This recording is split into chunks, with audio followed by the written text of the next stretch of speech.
thrown out of a luxury restaurant for looking out of place. The next day, a black SUV pulled up, and no one was ready for who stepped out. Charlotte's sun was doing that thing it does in early spring, brilliant, a little show-offy, bouncing off every glass building downtown. Perfect weather for closing a deal. Cassandra Belton had just finished walking a young couple through their first home, a small 3-bedroom with creaky floors and wild potential. She liked them. Newly married, hard-working, the kind of people who still believed in building things from the ground up. She saw herself in them. At 52, Cassandra had done exactly that. Built something. From scratch.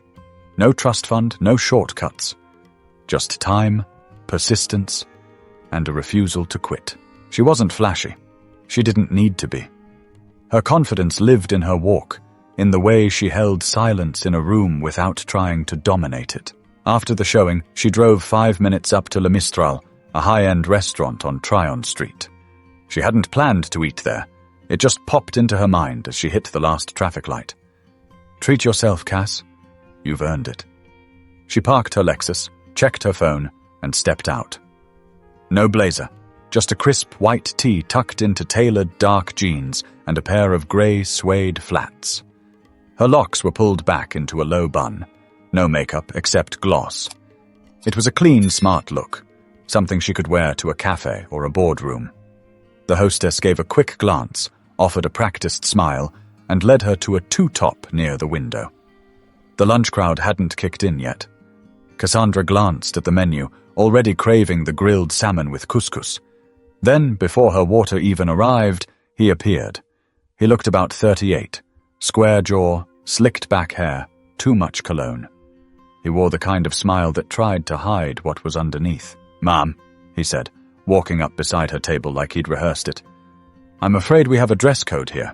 Cassandra looked up slowly. "Excuse me." "The restaurant asks for a certain standard.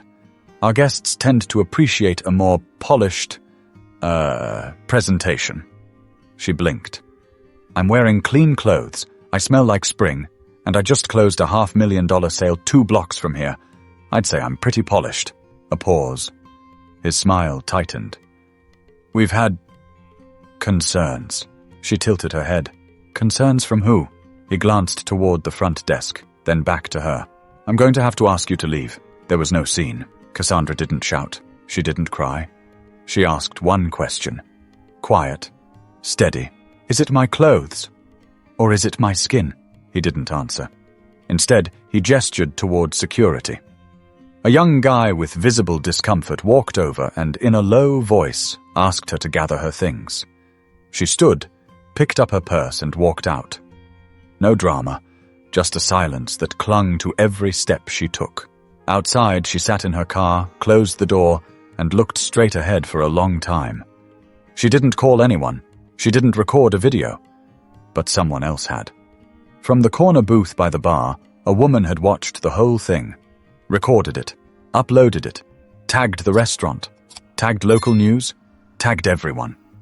By sundown, the video had 230,000 views. By midnight, it hit 2.3 million. Cassandra's phone started lighting up. Her assistant, her nephew, clients, even someone from the Charlotte Observer. But she didn't answer. Because Cassandra wasn't going to react. She was going to respond. And those are two very different things. By the time the sun rose over Charlotte the next morning, Le Mistral had a problem. Not a small, quiet problem they could handle with a quick DM or a vague apology. No, this was national. This was loud, the kind of loud that brings lawyers and PR reps into early morning Zoom calls while coffee's still brewing. The video was only 37 seconds long. It opened with a calm black woman sitting by the window, glancing down at her menu. The restaurant looked nearly empty. In the background, you could hear faint silverware clinking, the hum of soft jazz. And then, him, the manager, walking over like he was about to offer a refill. But his posture was all wrong. His voice? Too low, too polite, too stiff. That fake calm people use when they know they're in the wrong, but still want to stay in control. The viewer didn't hear every word, but they caught just enough. "We have a dress code." Concerns? Ask you to leave. The camera panned slightly to show Cassandra rising, saying nothing, just collecting her purse. And then one quiet sentence. Is it my clothes? Or is it my skin? That was the moment. The entire comment section froze there. Rewound. Watched it again. That line struck people in a way they didn't expect. It wasn't shouted. It wasn't a speech. Just a question. But one that hit like a hammer. Twitter was the first to erupt. Then TikTok. Facebook came next, with those long posts from people who'd been there too. And slowly, people started digging. Who was this woman? Why wasn't she speaking up? Turns out Cassandra Belton wasn't just some random customer. People began connecting dots. She was one of the top black real estate brokers in Mecklenburg County. She had been featured in Charlotte Real Estate Weekly last year. A quiet force. No scandals, no headlines, just a trail of solid business and a reputation for doing right by people. Some of her past clients spoke up. She helped my mum buy her first home after my dad died. One woman posted, didn't charge her full commission, just said she wanted to help. Another wrote, Ms. Belton helped me get out of a shady mortgage situation. She saved me, literally. That woman is Grace in human form. Cassandra still hadn't spoken publicly. Reporters camped outside her office near South Park. Her assistant turned them away, politely but firmly. She's not ready to comment. Le Mistral, meanwhile, was spinning. At first, they posted a standard line. We are aware of an incident involving a guest and are reviewing the matter internally. But the internet laughed at that. Review what? The video was clear. The woman didn't yell. She didn't make a scene. She didn't even get through her appetizer. And yet she was escorted out like she'd caused trouble. The restaurant's Yelp and Google pages were flooded with one-star reviews. Didn't know racism was on the menu, one person wrote.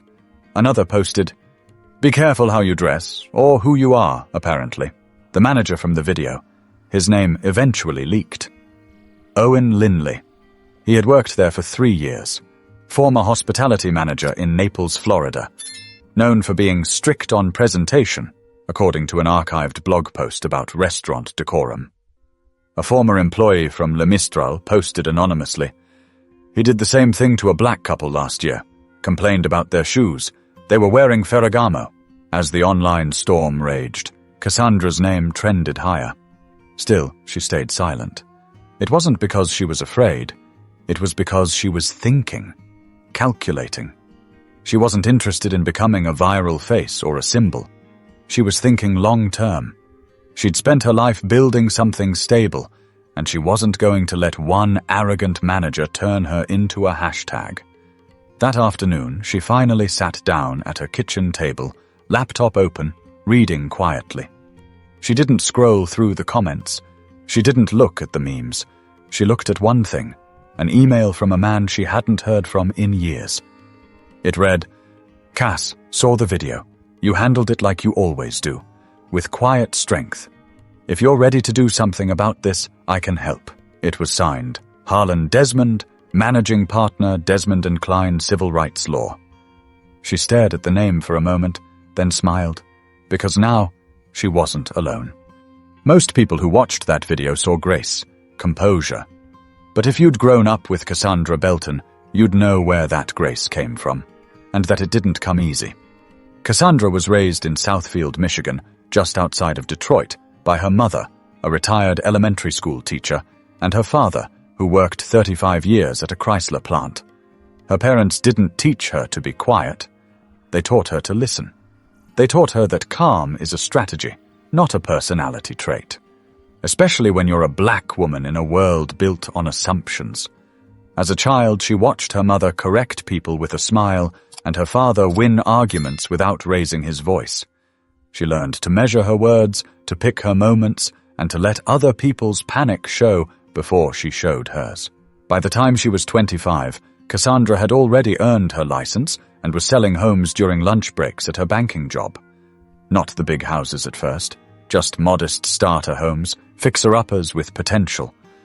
But people trusted her. She never oversold, never made false promises. She just told the truth in a calm voice and kept showing up. One of her first clients was a newly divorced woman trying to buy her first home on a single income. Cassandra remembered her vividly because the woman broke down crying in her office after closing. "You were the first person who didn't treat me like a mistake," she said. Those moments stuck with her more than the commission checks ever did.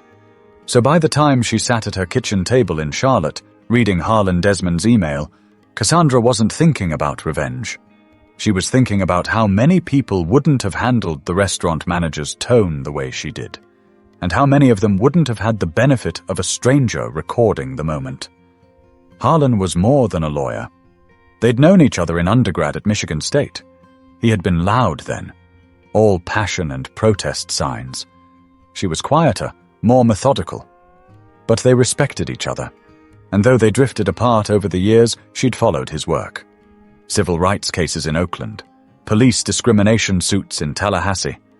He wasn't flashy in court, but he was devastatingly sharp. She clicked reply.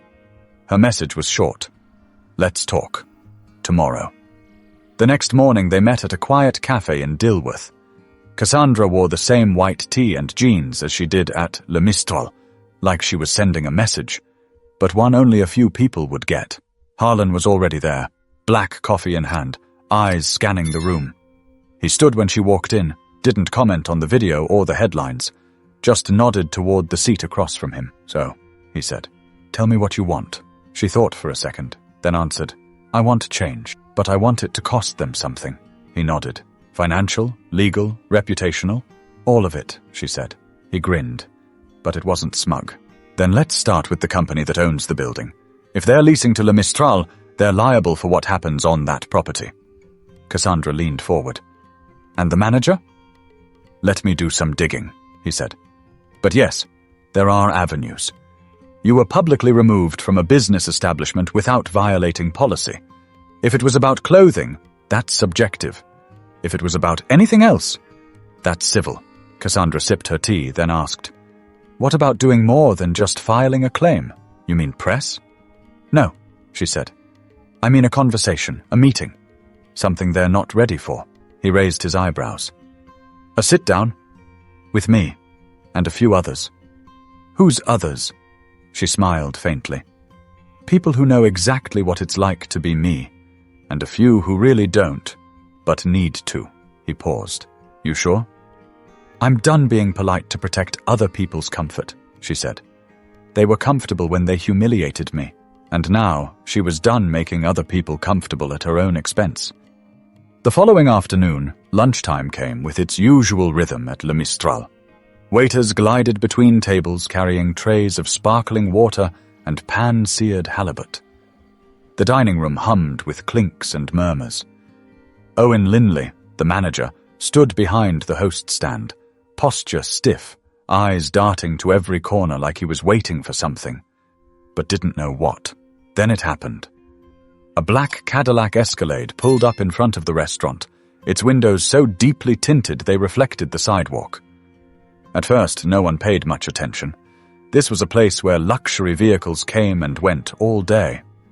But the valet hesitated. And when the back door opened, the air seemed to shift just slightly. Cassandra Belton stepped out first. She was dressed almost exactly as she had been the day before, white tee, jeans, suede flats. But now she wore a long beige trench coat over it, and she moved with the quiet certainty of someone who no longer had anything to prove. Behind her, 3 more people exited the vehicle. Harlan Desmond, briefcase in hand. A woman in her 60s with thick silver braids and a serious expression. Dr. Renee Darnell, sociology professor and longtime advocate for racial equity in public spaces. And last, a sharply dressed man in navy slacks and a linen shirt. Andre Weiss, regional director for a high-profile real estate investment group. He wasn't there for press. He was there because his firm owned the building Le Mistral rented.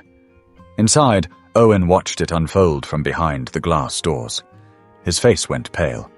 He turned to his assistant manager and mumbled something about needing to make a call, but it was too late for that. Cassandra didn't wait to be greeted. She walked through the front door like she'd never been removed. This time, she wasn't here to eat. She was here to speak. The maitre d' froze. "Ma'am, we're expected," Cassandra said, her voice smooth but unmistakably firm. Andre stepped forward, nodded at the staff, and added, "Conference room, please, and tell Mr. Linley he should probably be there." The staff didn't argue. 10 minutes later, in the private upstairs room usually reserved for wine tastings and corporate parties, the 5 of them sat around a polished oak table. Water was poured. The door closed. And for the first time, Owen Linley was the one feeling small. Harlan opened a slim folder and laid out a printed copy of the restaurant's dress code. "So," he began, flipping the page. "White t-shirts. Prohibited?" Owen squirmed. "We prefer collared shirts." "Prefer," Harlan repeated, "but not required." "Well, it's about tone, too. Presentation. We have a standard." "Your client," Harlan said, nodding at Cassandra, "is a well-known businesswoman in this community. No signs of intoxication, no disruptive behavior." She sat down, quietly reviewed the menu, and was removed. "Why?" Owen shifted in his seat. "It wasn't personal." "I didn't ask if it was personal," Cassandra said, cutting in for the first time. "I asked myself again and again if I had walked in wearing different skin. Would you have still done the same thing?" Silence. A heavy one. Andre leaned forward. "We're not just here to talk. This is a lease violation. This restaurant operates under a non-discrimination clause as part of our leasing terms. You may be the manager, Mr. Linley, but I represent the entity that owns this building. And we're reviewing your status." Owen's mouth opened, but no words came. Dr. Darnell spoke next. "This isn't about just one woman being turned away. This is about the message sent when silence is mistaken for weakness. You didn't expect her to come back, did you? You thought that moment would fade away. But she didn't need to shout to be heard. She just needed to stand still long enough for the world to see you." Owen tried to deflect. "Look, if she wants an apology—" "I don't want your apology," Cassandra said. "I want accountability, and a change in how people are treated here. Not just me. Everyone." There was no yelling, no legal threats, just 5 people who knew exactly what they were doing, and one man who suddenly realized he wasn't in charge anymore. Owen Linley sat still, shoulders pulled tight, the knot of his tie tugging slightly against his throat. He was used to being in control. In most rooms, his voice carried weight, firm, final. But in this room, with these people, it didn't carry the same force. Not anymore. Harlan Desmond leaned back in his chair, letting the silence stretch. Then he placed 2 sheets of paper on the table. "Page 1, he said. "A list of complaints filed by former staff and guests at this establishment over the past 18 months. Several of them reference dress code enforcement. One includes a direct mention of you, Mr. Linley." Owen didn't reach for the paper. "Page 2, Harlan continued, sliding the second sheet forward, "is a draft of a formal letter that could be submitted to your building's management and passed on to local media. It outlines how bias, whether conscious or not, has been a pattern, not a one-time error." Owen began. "No one's looking for you to grovel," Cassandra interrupted, her tone steady. "This isn't a vendetta. It's about fixing something. If you're smart, you'll stop seeing this as an attack and start seeing it as a chance to make it right." Dr. Darnell spoke next. "We live in a city trying to present itself as progressive, inclusive, and globally aware. But incidents like this pull the curtain back. The issue isn't that you made a mistake. It's what you choose to do after the mistake was made." Andre Weiss, who had stayed mostly quiet until now, finally leaned forward. "The board that oversees this property will be meeting next week. We'll be reviewing your lease. Cassandra's situation may be the one on video, but we'll be considering the broader pattern. That includes staff turnover, guest feedback, and public fallout." Owen's voice cracked slightly when he finally said, What do you want?" Cassandra looked him in the eye. "Public apology. Not a templated statement from your PR firm. Your voice, your face. Own it." Owen blinked. "That's okay. I can do that. Next, Cassandra continued, I want to meet with the staff, front and back of house, not to lecture, to talk about what hospitality really means, what dignity means. Owen nodded slowly, but Harlan raised a hand. That means a formal arrangement, not a photo op, no cameras, just people learning how not to repeat the same mistake. And lastly, Cassandra added, I want the restaurant to fund a quarterly dining program that offers free culinary experiences to underserved high school students interested in the food industry. Front of house, back of house, all of it. Let them taste what it's like to be welcomed where they usually feel excluded. Owen hesitated. That's a lot. It's fair, Andre said, before Cassandra could respond. Frankly, if it were up to me alone, I'd recommend terminating the lease entirely. So I'd consider this a gift. The weight in the room shifted, not because it got heavier, but because Owen finally understood the scale of what was happening. This wasn't about him. It was about what he represented. And what Cassandra was doing was bigger than a response. It was a redefinition. He swallowed hard, then said, Okay, I'll do it. No, Cassandra replied, her voice even. You'll start it. The difference matters. The group stood slowly. Papers were collected. Water glasses half empty. The room felt strangely calm. But not empty. Something had happened here. Something shifted. As they exited the conference room, a young waitress caught Cassandra's eye. Couldn't have been more than 23. She didn't say anything, just gave a tiny nod of acknowledgement. Not out of pity, but respect. Cassandra smiled back, just enough to let her know she saw her too. And downstairs, as the main dining room continued serving truffle risotto and wine, a change was already in motion, whether the restaurant knew it or not. The restaurant's apology video went live the next morning. It was short, just under 2 minutes. Shot inside Le Mistral's main dining room with the bar in the background. Owen Linley stood in front of a small round table, shoulders square but face drawn. No dramatic lighting, no flashy editing. Just a man who looked like he hadn't slept well in days. My name is Owen Linley, he began. And I want to speak directly to Ms. Cassandra Belton, and to anyone who saw the video of our interaction. He didn't read from a script. That was clear. His words fumbled at times, but the stumbles made it harder to dismiss. He admitted the truth, that he made a judgment based on appearance, that he reacted instead of thinking, that he allowed personal bias to override policy and professionalism. And then he said the thing no one expected. I didn't see her. Not really. And that's the problem. The internet lit up within seconds. People had questions. Was the apology genuine? Too late? A calculated move? But what struck most viewers wasn't Owen. It was Cassandra, who posted a written statement an hour later. It wasn't long. Just 4 paragraphs on her business website. No hashtags, no viral tone. She didn't gloat.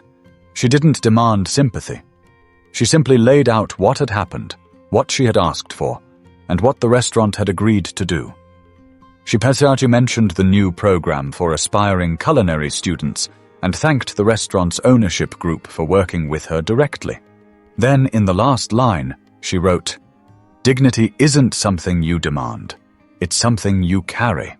And when it's denied, you don't always need to fight to get it back.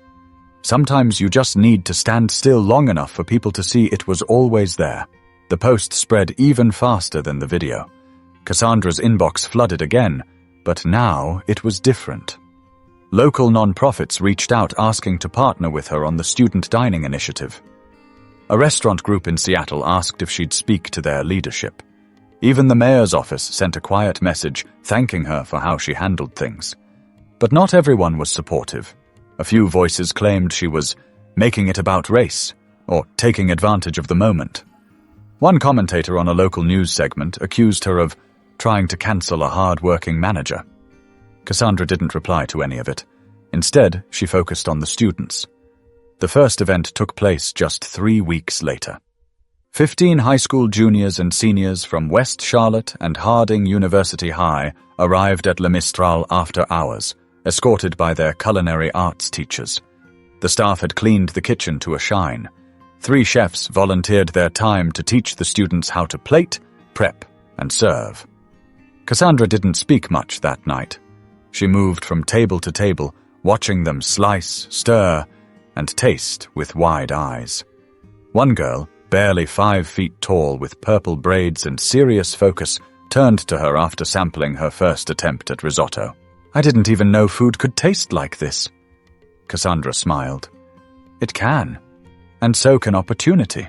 Meanwhile, Owen wasn't at the restaurant that evening. He'd been removed from day-to-day operations after the incident, now serving in a limited administrative role at the corporate office.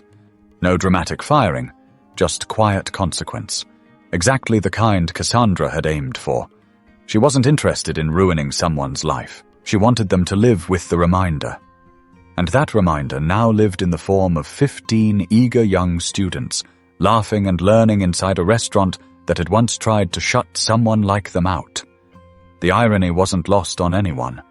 The same place that had dismissed Cassandra for not fitting the atmosphere was now being transformed by her presence. One table, one lesson at a time. 2 months later, Cassandra stood outside a quiet little cafe in Durham, North Carolina, sipping a cortado while waiting for her lunch date. She wasn't there for business. She'd taken the day off, driven 2 hours from Charlotte just to clear her head and catch up with an old friend. The whole Le Mistral situation was behind her now. Mostly. The video had faded from trending lists. The restaurant had stabilized under a new interim manager. And the student culinary program? Still running, with another session scheduled next month. Cassandra had decided not to oversee it directly anymore. It belonged to the students now.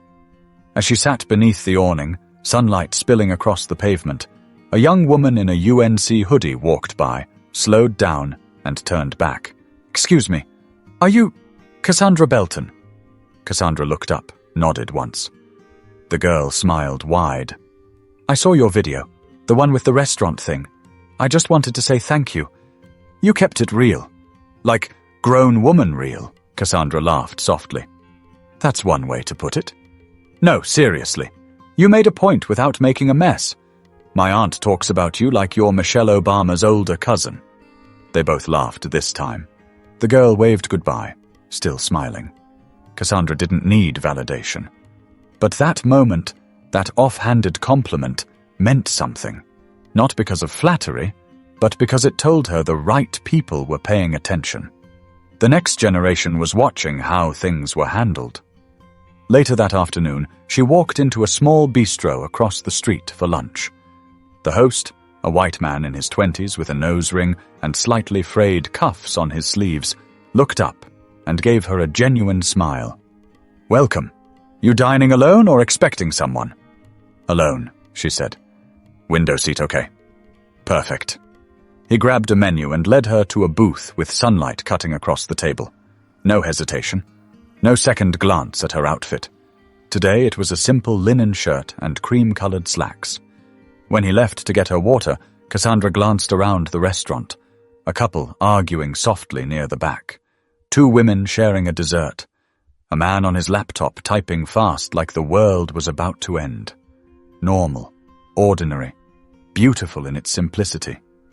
She thought back to that day at Le Mistral, the way Owen Linley's face changed, the quiet support she received, the critics too, the weight of being made a moment when all she wanted was lunch. She didn't regret any of it, because that moment had taught her and reminded others that silence isn't the absence of strength. Sometimes it's the deepest kind of strength, the kind that listens, that waits, that watches for the right time to move. And when it moves, it doesn't ask for permission. She pulled out her phone and opened her notes app, typed a sentence at the top of a new page. "Don't waste your voice on noise. Save it for the echo." She'd heard that from her mother years ago. It didn't mean stay quiet. It meant be strategic, be surgical. Use your presence like a scalpel, not a hammer. When the waiter returned with her water and a gentle, "Take your time," Cassandra smiled. She didn't need to make a point today. She didn't need to prove anything. She'd already done that. And in doing so, she left a mark not just on a restaurant, but on every person who watched her hold her ground without stomping, who saw what it looked like to choose dignity over drama and still win. That was the lesson. You don't always need to shout to change the room. You just have to stay standing long enough for people to hear what silence really says. If this story made you feel something, don't keep it to yourself. Share it. Talk about it. And if you're not already subscribed, hit that button, because more stories like this, the quiet ones that speak loudest, are on the way.